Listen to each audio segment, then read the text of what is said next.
রাসূলুল্লাহ সাল্লাল্লাহু আলাইহি ওয়াসাল্লাম বলেছেন, মানুষ ও কুফর বা অবিশ্বাস ও শিরকের মধ্যে পার্থক্য হচ্ছে নামাজ ত্যাগ করা।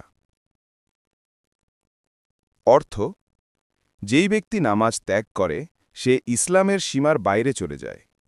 শিক্ষা: নামাজ না পড়া একজন মুসলমানকে কুফর বা অবিশ্বাসের কাছাকাছি নিয়ে যায়। আমাদের ও তাদের মধ্যে পার্থক্য হল নামাজ।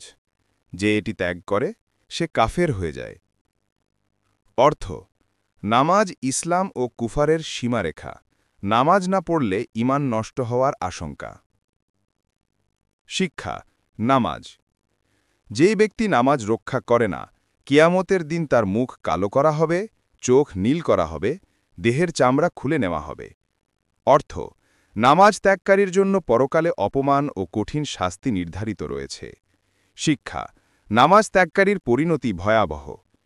যে ব্যক্তি নামাজ ত্যাগ করে, আল্লাহ তার কাজকে বরকত থেকে বঞ্চিত করবেন, মৃত্যুর সময় অপমানিত অবস্থায় মারা যাবে, কবর সংকুচিত হবে এবং কিয়ামতের দিন ভয়াবহ শাস্তি ভোগ করবে।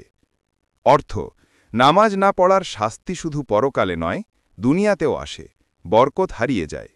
শিক্ষা: নামাজ আল্লাহর রহমতের চাবি। নামাজ ছেড়ে দিলে বরকত চলে যায়।